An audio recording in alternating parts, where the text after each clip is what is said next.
Hello everybody, welcome to Wrestling News, l'émission qui vous balance toutes les informations de vos fédérations préférées. Et voici donc les titres de ce mardi 19 juillet 2016. Et on vous fera un résumé de WWE Raw et on terminera avec le draft. Ce sera les dernières informations avant le Momentum.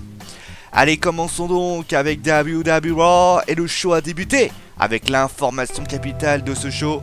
Qui sont les managers généraux de Raw et de SmackDown? Et donc c'était Shane et Stephanie étaient là pour nous les présenter.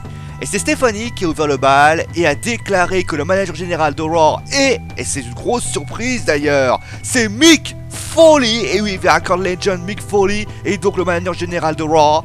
Mick Foley remercie Stephanie et trouve que la guerre Raw versus SmackDown lui rappelle des souvenirs et il fera en sorte de clouer le cercueil de SmackDown. Et donc place à Shane, qui sera son manager général, qui sera SmackDown, qui gérera SmackDown. Et aucune surprise, il avait été annoncé il y a une semaine déjà, c'est Daniel Bryan qui a été désigné.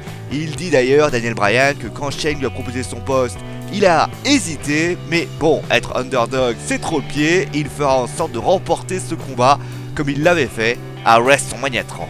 Après cette annonce énorme, le premier match a eu lieu et c'est Cesaro et Sami Zayn qui battent Chris Jericho et Kevin Owens avec un roll-up. Du côté de Darren Young, il continue son momentum en battant Alberto Del Rio encore avec un roll-up. Et on continue ensuite avec le troisième match et ils sont 12 séparés en 6 pareil, donc 6 par 6 en équipe pour un match par équipe comme j'ai dit.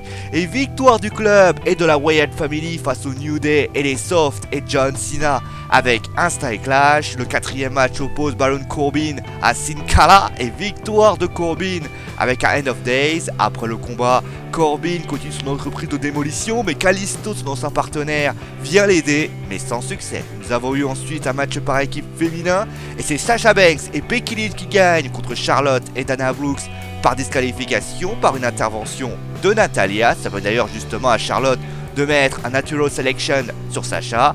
Et enfin le main event, un match par équipe a eu lieu. Les champions US et intercontinental Miz et Rusev battent Zack Ryder et Dolph Ziggler avec un accolade. Et on termine donc avec le main event, WWE Championship, Dean Ambrose contre Seth Rollins qui a remporté la ceinture, qui ira à Battleground comme champion et sera donc dans le Triple Threat qui ajoutera d'ailleurs Roman Reigns. Eh bien on sait pas. On ne sait pas puisque oui, Stephanie a prétendu que Seth Rollins a gagné, mais le souci c'est qu'il y a eu une superplex et les deux épaules des deux lutteurs étaient au sol. Et bien évidemment pour savoir le dénouement, puisqu'à ce près bien Seth Rollins est parti avec la ceinture mais c'est pas vraiment très clair. Il faudra suivre WWE SmackDown pour savoir le dénouement de cette affaire. Allez, on termine maintenant au draft 2016. Tout le monde trépigne d'impatience. C'est ce soir, et oui, c'est ce soir. Et les questions fusent. Qui sera à Raw? Qui sera à SmackDown? Déjà, sachez que le draft sera instauré comme chaque année, comme il le fut à l'époque. Alors, avant de lancer les rumeurs, on va rappeler les règles du draft.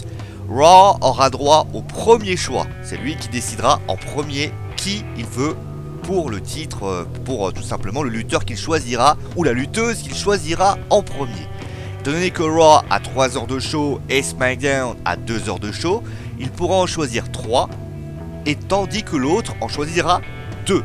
Équipe et clan peuvent être prises comme un tout, mais ils peuvent également les séparer et en choisir 2. En clair, tu peux dire par exemple je choisis les New Day, mais je prends que Kofi Kingston.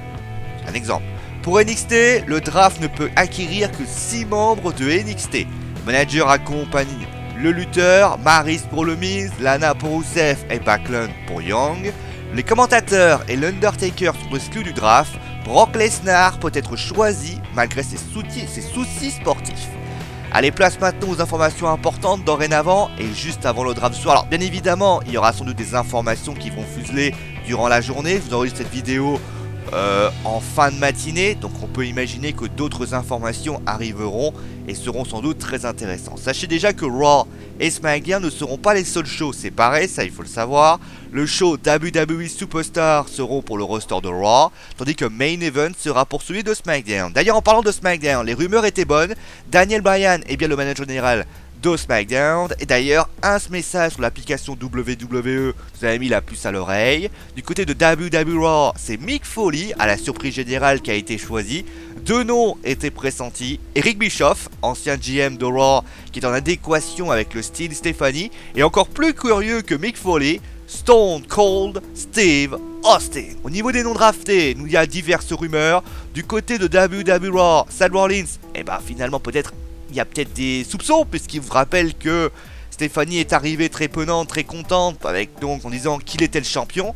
Il semblerait qu'il soit le draft pick numéro 1. En clair, c'est ce que Stephanie va choisir comme premier choix. Seth Rollins, du côté de SmackDown, qu'il a été dit plus tôt, John Cena va être drafté à SmackDown. Un détail subsiste pourtant, il se dit que Dean Ambrose serait le champion de SmackDown. Ça par contre, on n'a pas tout compris, mais bon, voilà ce qui a été donné. Un seul nom pourrait ne pas être drafté après l'émission de SmackDown, c'est Roman Reigns. Il y a une pluie de rumeurs qui circulent. Et on vous en parlera peut-être avant le show de Battleground, mais une pourrait détruire tout ce que je viens de dire, puisque eh bien, Roman Reigns devrait prendre le titre que Seth Rollins va récupérer finalement des mains de Stephanie, et ainsi dire, je veux aller à tel show. Ça par contre c'est vraiment des rumeurs, personne ne sait si c'est vrai. Du côté de Tag Team, la peur des New Day deviendrait-elle réelle? Eh bien il se murmure que le draft pourrait être la séparation des certaines équipes et les New Day seraient en tête d'affiche pour voir leur union disparaître. D'autres équipes, moins glorieuses, seront séparées mais plus pour un souci d'échec. D'ailleurs vous avez pu le voir, les Lucha Dragons se sont séparés d'un commun accord. Et pour terminer, rumeur persistante, annonce John Morrison qu'en arrivant au draft, c'est impossible puisque Johnny Mundo est sous contrat à la Lucha Underground. Pour Rey Mysterio, Jeff Hardy ou autres pressentis, c'est également très compliqué en raison de leur contrat. Allez, c'est la fin du Wrestling News, j'espère que l'émission vous a plu. Demain, eh bien, on se retrouvera avec donc le résumé du SmackDown Draft et on vous fera un bilan du draft, qui a été drafté à Raw, qui a été drafté à SmackDown.